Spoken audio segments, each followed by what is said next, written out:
હતો પણ રામ જ્યારે ગાદી ઉપર બેઠા ત્યારે સૌથી વધારે જો કોઈને આનંદ હોય તો આપણા હનુમાનજી મહારાજને હતો. કારણ કે હનુમાનજી મહારાજ એક એવું પરમ તત્વ છે કે જેને રામ સિવાય કઈ ફાવે નહીં, અને રામને જો દુઃખ હોય તો એને ગમે નહીં.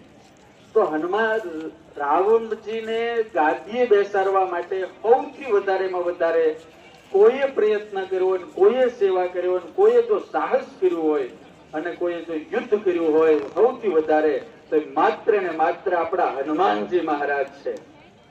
વાલા ભક્તો, આજે પ્રકાશ પર્વ જેને કહેવાય, દીપોત્સવ પર્વ જેને કહેવાય, આપણા આદિકાળથી ઋષિ મુનિઓએ રોજ ભગવાન પાસે દીવો કરવાનો એક આપણને નિયમ આપ્યો છે. દીવો શા માટે કરવાનો એનો એક ચોખ્ખો હિસાબ છે.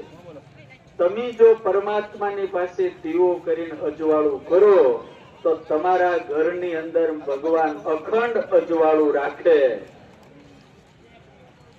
એટલે દાદાની પાસે ઘણા એવું કે સ્વામી તેલનો દીવો કરવો કે ઘીનો દીવો કરવો.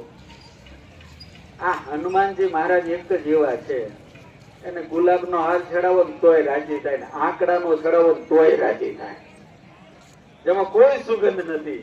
એમ આ દાદા એક એવા છે એમ માને કે જો મારો ગરીબ ભગત હોય ને તો તેલનો દીવો કરે ને તોય હું રાજી, અને જો સુખી હોય અને ઘીનો દીવો કરે ને તોય હું રાજી.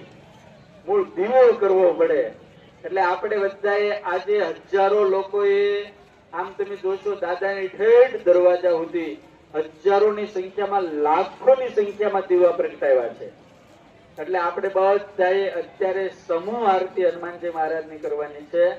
અમે દાદાના ચરણોમાં પ્રાર્થના કરીએ, હે દાદા, અમારી પાસે જે શ્રદ્ધા, અમારી પાસે જે ભક્તિ, વિશ્વાસ, આસ્થા છે એને કરીને અહીંયા દીવો પ્રગટાવવાનો અમે પ્રયાસ કર્યો છે. હે હનુમાન દાદા, તમારા ચરણમાં અમે પ્રાર્થના કરીએ કે અમારા જીવનની અંદર પણ કાયમ ને કાયમ તમે અજવાળા રાખજો, અંધારું થવા જ નહીં દેતા.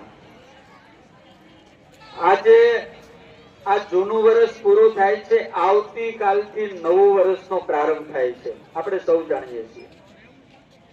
દાદાનું મોઢું જોઈને જે વર્ષ ચાલુ કરશે એને તો જય જયકાર થઈ જાય. એટલે હનુમાનજીને પ્રાર્થના કરું, હે હનુમાન દાદા, બધાના જીવનમાં કાયમ સુખ સુખ રહે એવી કૃપા કરજો. આજ મુબારક, કાલ મુબારક, દરિયા જેટલું વહાલ મુબારક, મારા આપ સૌને ખુશહાલ મુબારક, આવતી સાલ મુબારક.